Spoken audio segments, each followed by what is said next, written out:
take away from a loss like that?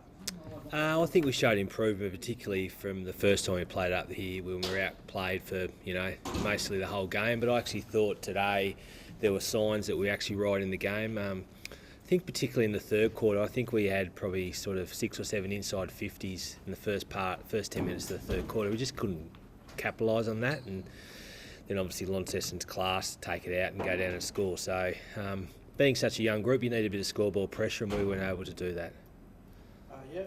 What can you say at breaks to sort of keep the players motivated and keep them positive when you are behind in games like this? We're just very honest with the playing group. As I said to them at half time, we thought, except for 5 minutes of the second quarter, we actually potentially won the quarter in the second quarter. I mean, they obviously kicked 4 in the first 5 minutes, but they were dominating centre clearances. We were able to stem the flow, so to speak, and then we were able to kick 3 of our own in the middle part of that quarter. So we went at half time. As a coaching group, we were quite happy with the guys' effort, and we had 52 tackles for the half, which is a magnificent effort. As I said, we at half time, we actually thought we were right in the game. Obviously, then we just couldn't capitalise at the start of the third quarter, and when you don't score goals, it just adds more pressure to yourself. I thought Hugh M. Williams was played strong in defence today, taking a lot of inset marks and sort of stopping a lot of that free-flowing footage coming in. And also Baxter Norton played fairly well for one of the young players, showing potential again. Who did you assess? I think Hugh was Junior Williams.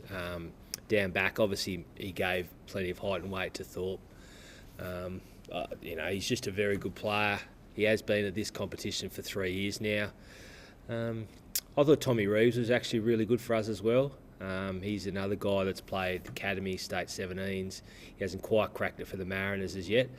I thought he really competes really hard, and he's very skillful, smart footballer, and I think long-term future for him, he's going to be a very good player.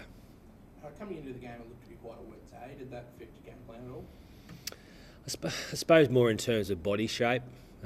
Lonnie have some real tough, solid on-ballers, and where we're at in an age sense, our guys aren't quite there just yet. So I was up here yesterday for watching the AFL, and I thought, geez, it'd be nice if we were playing today because, top of the ground type of stuff, you can have your Peppins, your O'Neills, your Nortons, your Reeves, Kilpatricks. They can get out and you can try and use the footy a bit, but obviously the ground was a bit slower, and their midfield dominance was probably the reason they won by as much as they did in the end.